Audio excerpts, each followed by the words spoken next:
Captain John's treasure is way more important than any of us realized. Oda set up an absurdly long-running plot thread from the very beginning of the series that quietly built up across the next 1,000 chapters surrounding this one character and his treasure, precisely because it's actually all been leading to one of the most important reveals in the entire story. Captain John's treasure is the fruit that Rox was searching for. The fruit that Rox believed would allow him to conquer the world. This is what Captain John stole from God Valley, the most powerful of the God Valley Devil Fruit prizes. And Oda buried the fruit somewhere that could not be found for the next 4 decades to remove it from the story until the time was right. Until now, the final saga where everything can come full circle and the treasure can be found. Where now the map, the means to use the map, and the one who seeks the fruit have all become clear. Captain John's treasure is the final devil fruit that Blackbeard is set to get. That will turn him into the greatest threat Luffy has ever faced. The fruit that has the power to challenge Imu for king of the world. Let's break down the absolutely insane storyline that Oda has been building up here, right under our noses from literally Blackbeard's introduction. But first, if you want an insanely cheap deal for one of the best VPNs in the world, Surfshark is letting my viewers use it for less than $3 a month. Surfshark VPN is the sponsor of this video, and in case you don't know what VPNs are, most people are using VPNs whenever they are online to prevent anyone from tracking your data or what you do online. VPNs like Surfshark also allow you to change your location to anywhere else you want on the globe. So you get access to lots of movies, TV shows, and live events streaming in other countries for free. For example, there are anime that are only available for free on Netflix streaming in Japan. But with Surfshark, you can just change your location to Japan and get free access with the click of a button. And now, while most VPNs cost $15 a month, you can hop on the Surfshark deal right now and have a world-class, award-winning VPN that's less than $3 a month. And you can keep that price for up to 2 years if you want. And on top of that, if you follow my link, you get an extra 4 months of Surfshark for free. All you have to do is go to surfshark.com/Morge or use code Morge at checkout to get your Surfshark deal today for less than $3 a month and 4 extra months free. Or just scan the QR code below.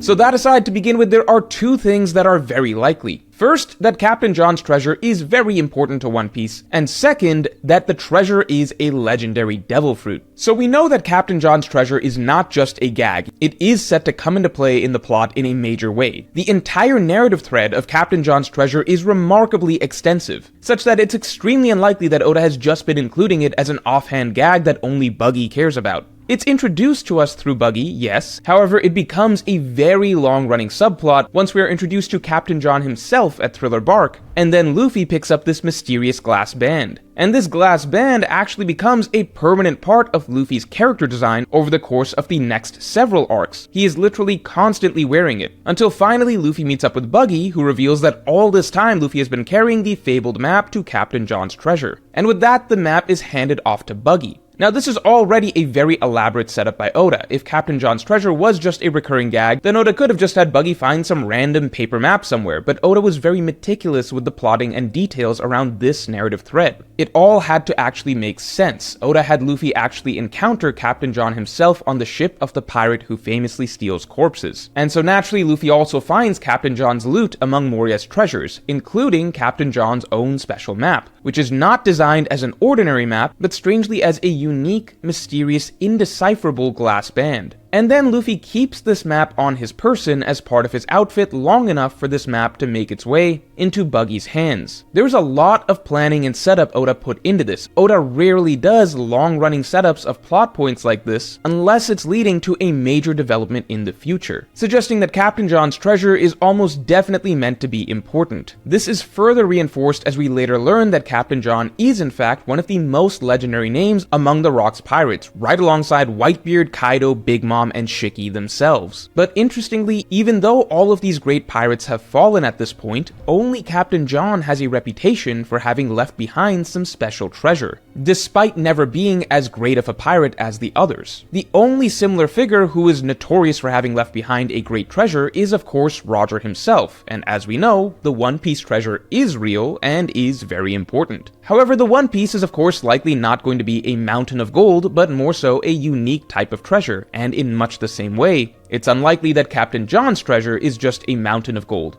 Oda wouldn't be putting in this much setup for something arbitrary like that. No, it's far more likely that Captain John's treasure is actually something that is genuinely vital to the story of One Piece, that Oda is saving for the final saga to be unveiled. Now, assuming Captain John's treasure is not just gold and is an important item, well, in One Piece there are really only a handful of extraordinarily important items. It's really just ancient weapons, road poneglyphs, or special devil fruits. We know Captain John's treasure can't be an ancient weapon as they are all accounted for. Poseidon is Shirahoshi, Pluton is in Wano, Uranus is held by Imu. We know Captain John's treasure is not a road poneglyph as they are all accounted for, in Zou, Wano, Whole Cake, and finally held by the man marked by flames. As such, the final notable item that Captain John's treasure could be is an extraordinary devil fruit. Devil fruits are the only other special items in One Piece that become highly sought after. And with the premise that the treasure may be a devil fruit, suddenly everything falls into place with the story of the Rocks flashback, God Valley, and Captain John's subplot in this whole storyline.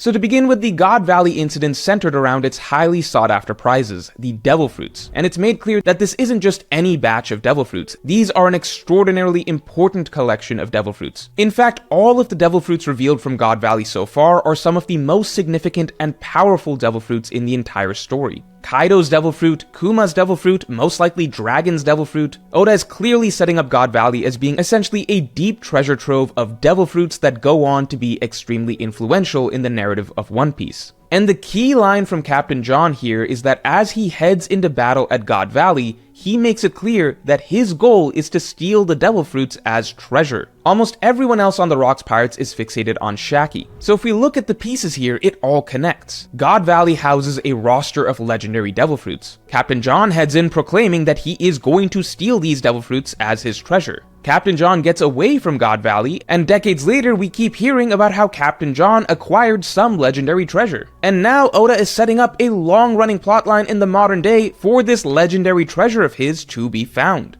And with Captain John's treasure being a legendary fruit that he stole from God Valley, so many other pieces now make sense as well. For instance, why was Captain John's treasure so famous among pirates in the first place? Because God Valley was of course the biggest event in pirate history, with all the great pirates assembled there. So of course, in the fallout of the big battle, word could easily have spread among pirates that Captain John got away with the best of the loot. It also explains why, if Captain John's treasure was some extremely valuable item, Captain John never used it himself. Because the ever so important detail Oda just revealed for us is that Captain John was already a devil fruit user. Captain John could steal the most valuable devil fruits from God Valley, but they were still completely useless to him. Plot-wise, this is also the only way that Oda could set things up such that a legendary devil fruit could remain as a long-running treasure to be found, because that would only make sense if the one who possesses it could not eat it themselves. Captain John couldn't eat it, but he of course knew how valuable the fruit was, so he hoarded it. And it makes even more sense when we realize that Captain John's own fruit seems to be the very same fruit that Captain Kidd holds today, the magnetism fruit. It seems like a fun little play by Oda to draw the parallel between the two by having their nicknames even be Captain John and Captain Kidd respectively. But now knowing that Captain John had the magnetism fruit,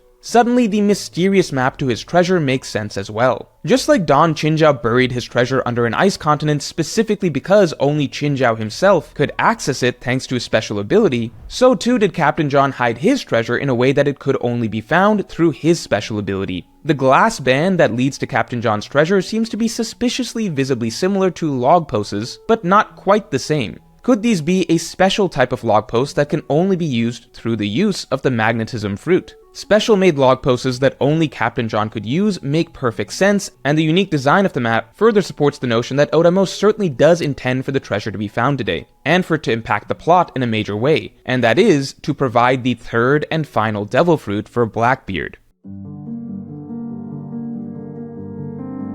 So before getting to Blackbeard, right now the most important missing piece of the entire Rocks flashback so far is the mysterious pair of devil fruits that will be necessary to defeat Imu. That's what Rocks' entire mission began with, to find these two fruits so that he could defeat Imu. Now one of these fruits is the Elbaf fruit, so that's accounted for, but what then is the other mysterious fruit that Rocks himself wanted? We know that Rox in his lifetime never succeeds in assembling these fruits and defeating Emu, as Rox's story, as far as we know, comes to an end at God Valley. However, Rox's son and successor, Blackbeard, is currently following in Rox's footsteps, and Blackbeard's main goals so far have been to get stronger through finding all-powerful devil fruits. Most readers speculate that there is still one final fruit that Blackbeard needs to complete his roster, as right now Blackbeard is nowhere near strong enough to be a Pirate King level opponent for Luffy. Blackbeard's flag is also symbolized by 3 skulls after all, which is yet to be explained but likely symbolizes 3 fruits. And Blackbeard already has 1 legendary Logia devil fruit, 1 legendary Paramecia devil fruit, and so he seems set to complete his trinity with a final edition of a legendary Zoan devil fruit. Blackbeard also seemingly has deep knowledge of exactly what he needs to do in order to defeat Emu, as Blackbeard proudly declares that he has completely mapped out his plan to become king of the world. And Blackbeard is of course extremely knowledgeable about history, suggesting that Blackbeard likely knows the final fruit that he needs to get, the very same fruit that his father Rox was aiming for. Now you could say that maybe this was the Nika fruit that Rox really wanted, however at this point I think a lot of evidence suggests that the Elbaf fruit that Rox talked about was the Nika fruit.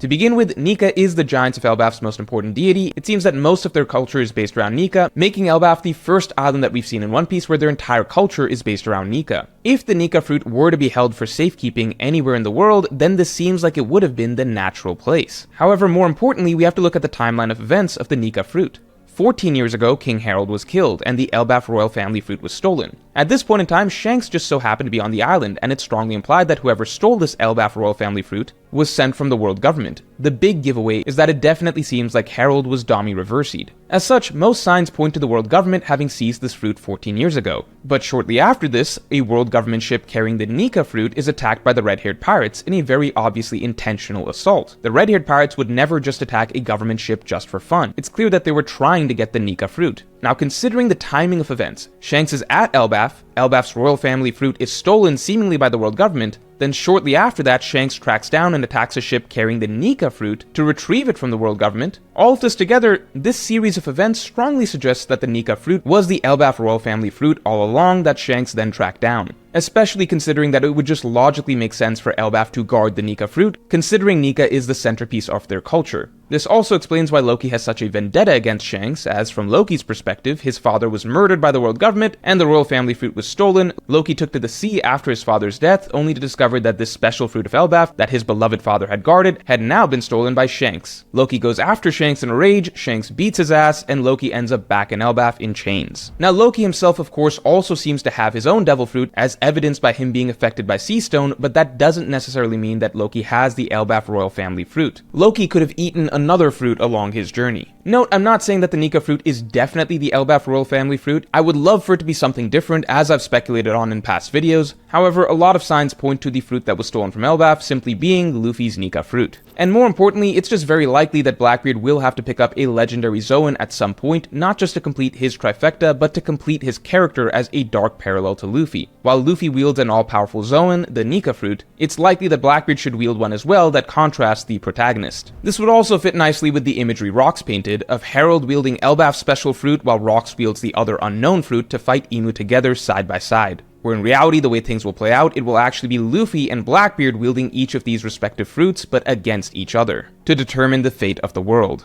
As such, Captain John's treasure being this other legendary fruit that Blackbeard will eventually get makes a lot of sense. But before we get into it, ships set sail now! This month, we're proud to present our brand new exclusive Legendary Ships collection. 16 iconic ships and their crews rendered in a vivid mid-century travel ad style. Coast the coasts in Roger's Oro Jackson, plummet the depths with Law's Polar Tang, bring the dawn with Luffy and the Thousand Sunny, along with many, many more. And this month, you can get a special buy two, get two free deal for any ships auto-applied at checkout. But that's not all. The first 30 people to use our special buy two, get two free deal will also get a bonus exclusive first edition Going Merry absolutely free. And the Merry can only be obtained by being one of the first 30. Once those 30 prints are gone, they will never be available ever again. And if you want an even bigger discount, you can get all 16 posters with our complete Legendary Ships bundle. And on top of all that, as a bonus this month, we're giving you free worldwide shipping for each order. Lastly, our Legendary Ships collection will last till the end of the month of October before going out of production. So collect quick before they set sail.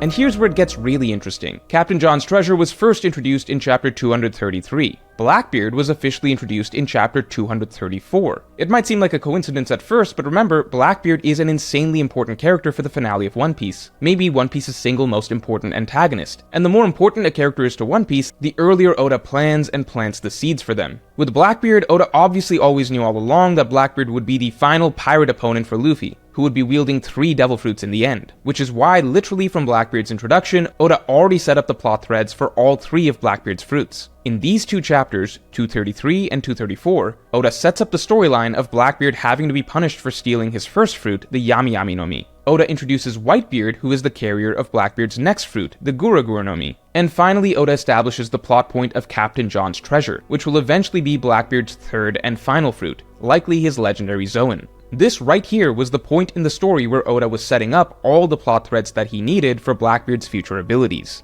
And here's where it gets really interesting. If we go down this rabbit hole of Captain John's treasure is the fruit Rox was looking for, even more strange things begin to fall into place. See, a lot of readers have talked about not just Rox and Blackbeard's connection, but also Rox and Buggy's seemingly visual similarities, as well as the visual similarities between Rox and Kid, and even the odd parallels that Oda seems to be drawing for Rox and Kid. Now, while Blackbeard is obviously tied to Rox right now as his son, isn't it curious that the other 2 characters that readers are speculating may be tied to Rox are also the other 2 characters who are tied to Captain John's treasure? The one with the map to the treasure, and the one with the magnetism fruit to be able to read the map. Now, I genuinely personally do not know what to make of this trio's connections to both Rox and to the treasure. I just want to point out that it is a striking coincidence that Blackbeard, Buggy, and Kid have all independently been speculated by readers to be tied to Rox, and Blackbeard, Buggy, and Kid are also the 3 characters that are most clearly set up to be tied to the Captain John's treasure plotline. But all speculation aside, let's just put all the facts together. We know that this treasure has been one of the longest running subplots for quite some time that Oda has been teasing and teasing as something very important, as the treasure is highly unlikely to be just gold, but rather a special item. By order of elimination, the only truly valuable item in the One Piece world that it makes sense for the treasure to be is a legendary devil fruit. This whole Rox flashback literally starts with us being told about a legendary devil fruit that will be needed to take over the world. The God Valley incident at the center of this flashback revolves around a collection of legendary devil fruits. Captain John's main goal in the God Valley incident was to steal these legendary devil fruits as his treasure. And after the God Valley incident, Captain John then goes down in history as having successfully acquired some legendary treasure. And now, in the modern day, everything is circling back, with Oda laying the groundwork over many arcs for this treasure to be found. And with us in the final saga, we have all the pieces. Blackbeard is on the hunt for his third and final fruit to put him over the top, likely the very same legendary fruit that his father Rox was seeking. Another Yonko, Buggy, has the map to said fruit in his possession. And a seemingly defeated pirate, Kid, has the means to use the map to get to the fruit. All the plot lines Oda has been setting up for so long are finally converging. Everything connects. Captain John's treasure likely is a legendary Zoan devil fruit that Oda was setting up for Blackbeard to get his hands on all along. So let me know if you believe that's what his treasure is in the comments below. And if you enjoyed this video, then definitely like and subscribe. And if you want to hear what I think will actually happen to Kid in the story and how he connects to all this, then you can listen to my weekly podcast that just dropped by becoming a member or by supporting me on Patreon. Link in the description below. And make sure to get your amazing deal for Surfshark VPN for less than $3 a month and an extra 4 months free at surfshark.com/morge, link in the description below, or just scan the QR code below.